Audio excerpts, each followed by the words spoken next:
Good evening, everyone. We're truly glad to have you back with us tonight. Forests have always held a certain mystery. Vast, quiet, and alive with secrets. Tonight, we bring you chilling stories of campers, hikers, and families who dared to venture deep into the forest and never came back the same. If you enjoy horror stories that creep under your skin and keep you up at night, make sure to subscribe and hit the bell so you never miss a tale. You're watching Sleep Horror Stories. If someone ever asked me what the worst experience of my life was, I'd always tell them about the camping trip my friends and I planned. What started as a fun weekend getaway turned into a tragedy that scarred every one of us who was there. Even just remembering it sends chills down my spine. I still have nightmares, and deep down, I know those dreams will haunt me for the rest of my life. We were riding in my best friend's SUV, all hyped about spending time in the woods, away from everything. One of our friends swore he knew a back road where we wouldn't run into any cops. That was important because one of the girls was sitting on her boyfriend's lap. There weren't enough seats. We knew it was illegal, but we didn't care. We were wild and didn't think twice.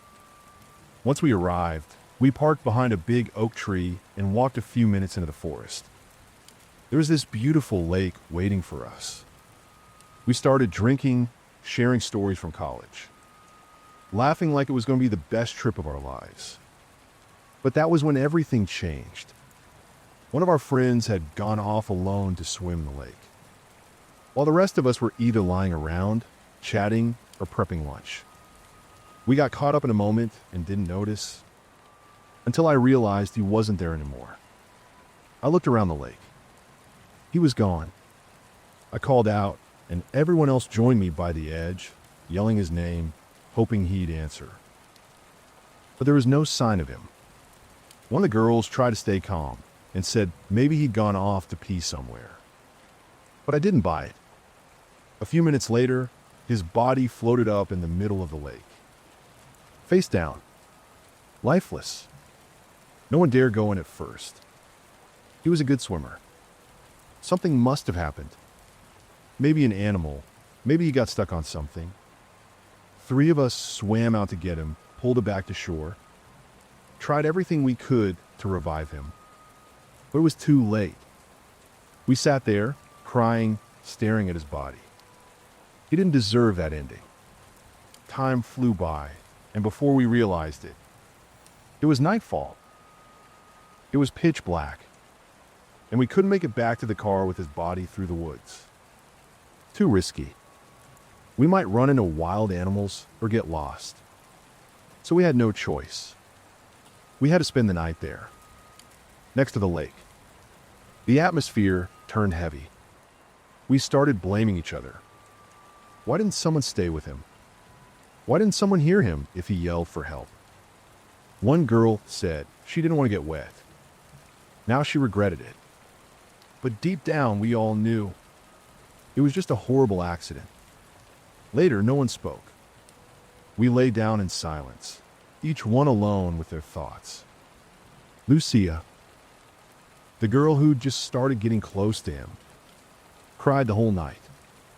She felt like maybe they were going to start a relationship. There wasn't much else we could do. We just waited for dawn so we could carry our friend's body to the vehicle and leave. But that night wasn't over yet. In the early hours, while everyone else was asleep, I stayed awake, quietly watching them rest. That's when I noticed something. Lucia was in her tent. I got worried. She had taken it really hard, and I was afraid she might do something reckless. So I got up and walked a few steps in the dark. That's when I heard something. Splashing. Coming from the lake. My heart dropped. I started running toward the sound. It was like someone was struggling in the water. And my first thought was, Lucia. She must have gone in. Maybe she couldn't handle the grief. When I got close to the shore, I saw a figure in the water. It was her.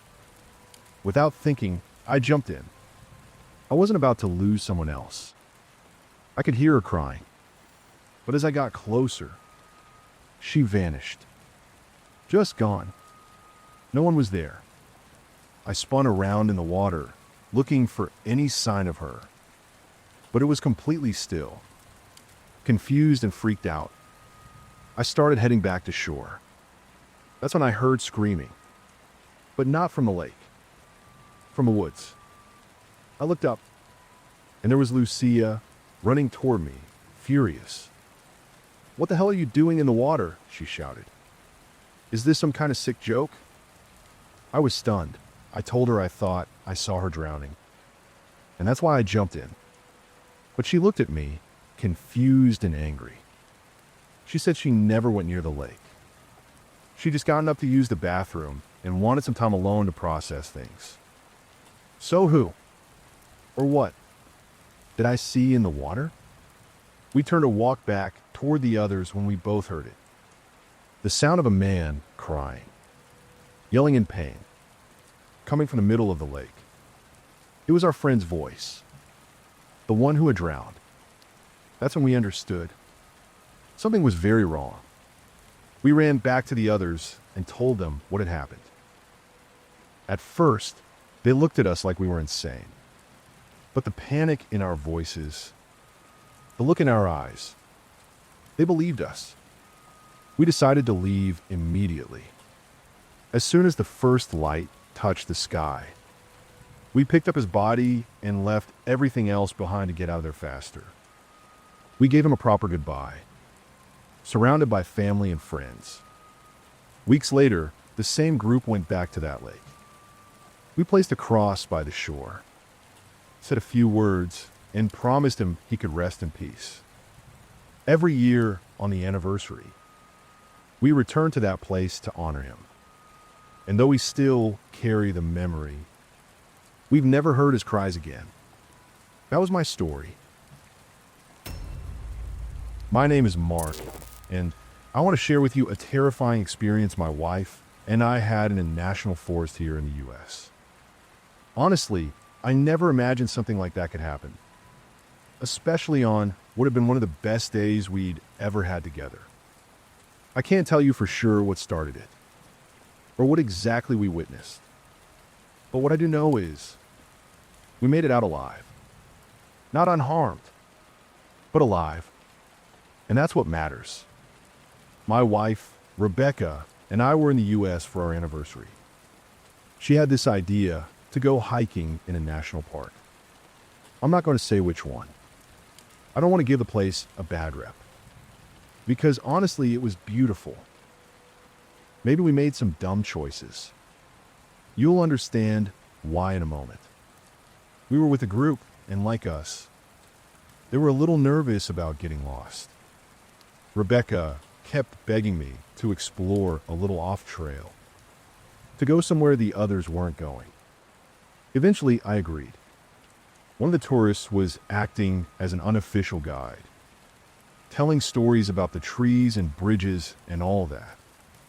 But we were bored out of our minds. We weren't there for history lessons. We wanted to explore, discover places no one else had seen. So I told Rebecca, all right, let's do it. We broke away from the group. It was thrilling. Before long, we couldn't even hear their voices anymore.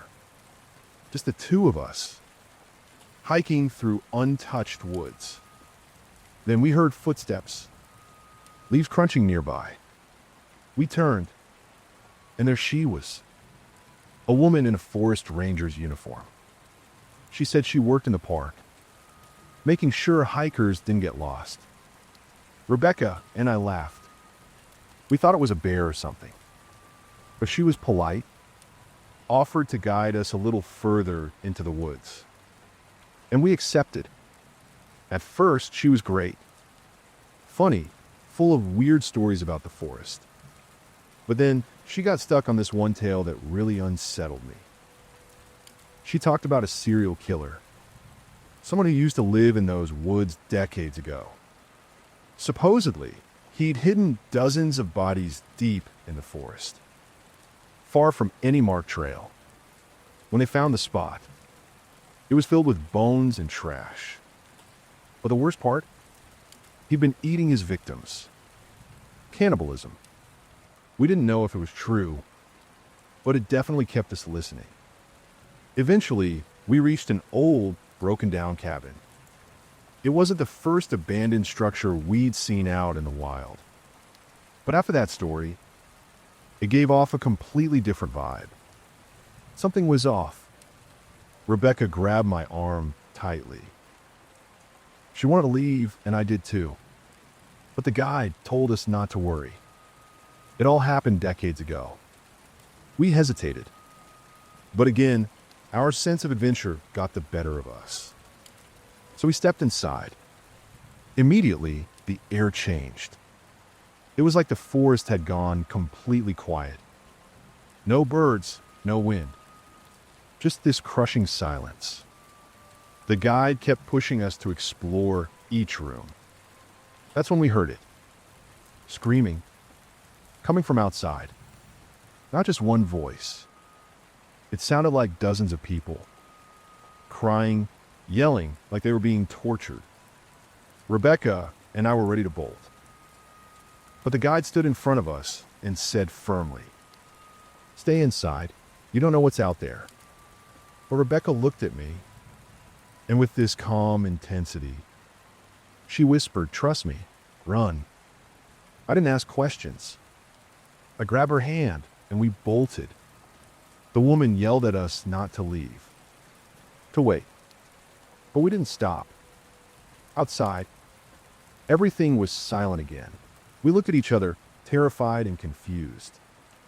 The guide never followed us. But the cabin.